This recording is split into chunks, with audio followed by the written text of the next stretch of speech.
Hello everyone, today me and my mom are going to show you how to make your own homemade granola. So here what we're using is sunflower seeds with some kernels right here. And what we have in our bowl is brown sugar and some oats. So you're probably going to need about a cup of oats. A cup of oats. So you get them from like some dry oats. You can use like apple cinnamon oats if you want. Yeah. And we already have some brown sugar in here, maybe about 3/4 cup, a little bit more than that. I'm going to add the other half of cup in the bowl so I can make enough, because last night I made some and didn't make enough, and I ate the whole thing, so I didn't have none left. Alright, so to that we're going to add a little bit of vanilla. You can add basically whatever anything you want, but these are the things that I like to start off with right now. Put you a little bit in for flavor. I like to add a little nutmeg. I like the nutmeg flavor that it gives. You can get the nutmeg probably from Whole Foods or like your local store like Giant or Target, wherever the seasonal aisle is. Put like a half a teaspoon in there, and from this point I'm going to add sunflower seeds. You can use any kind of nuts you want to, or you don't have to. You can make like your very own cereal granola maybe if you want to, like they have in the store, but you'll already know like what's in it. So this is about probably about 3/4 worth of sunflower seeds. You put a little more in there. Smells good. You put as much or as little as you want. You can put raisins, you can put dried fruit, you can put cranberries, apples, dried fruits, whatever you want. Now I'm going to add in some honey. You add it to taste. Yeah, you can add. I would add like for sweetness and everything, but you can add like syrup, all different types of honey. Like last time we added blueberry honey, which tasted good with the granola, which adds flavor. And now I'm going to add in a little melted butter, because I like that extra little taste. I like the taste of butter in mine. And this is healthy butter, no cholesterol. This Land O'Lakes. So whatever it is that you like, you don't even have to add this. And what I'm going to do is I'm going to stir it up a little bit. I have to get a little bit of...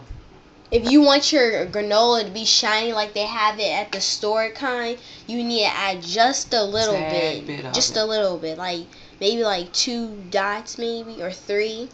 So you can get that shine to it. Like it can be your very own, like you have it at the store. And so from there, we're going to take a nice spoon. Now we're about to stir it up.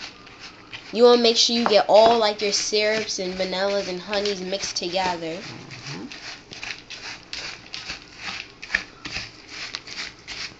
And as you can see, it's mixing together. Make sure it's all mixed all the way through. All the dry ingredients and wet ingredients are starting to combine. And you can even smell it. Smells good.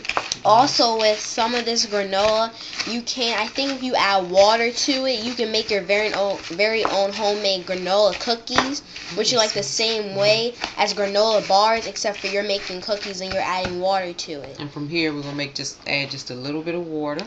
We're just a little bit of tap water, just to kind of bring the dry ingredients together. This is like maybe not even a half. This is probably about 1/3 cup of water.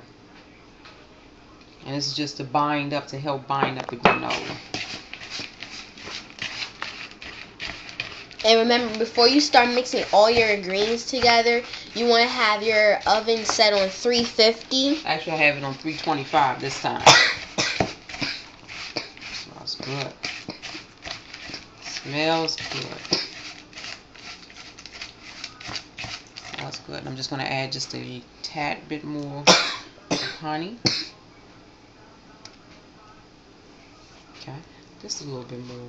That'll give it like a very sweetness to it if you want it to be that much honey.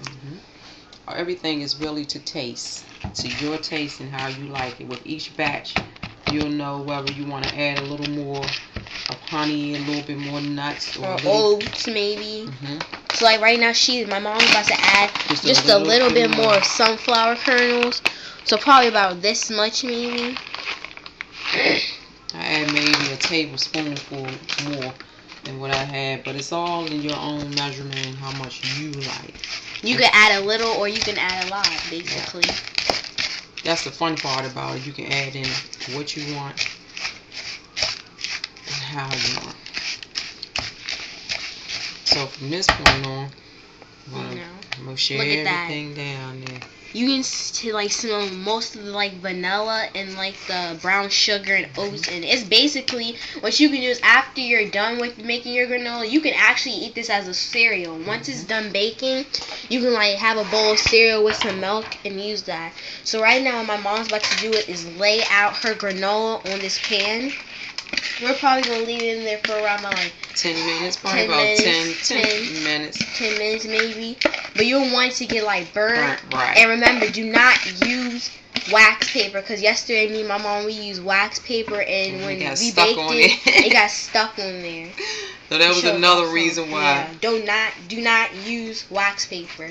You can use like one of these pans maybe, or like a rectangular pan. Or you can take and get some parchment paper. Yeah. Parchment paper. So it seems that our oven is already preheated. So all she's doing is laying it all out so it can be spreaded, and when we're ready to eat it.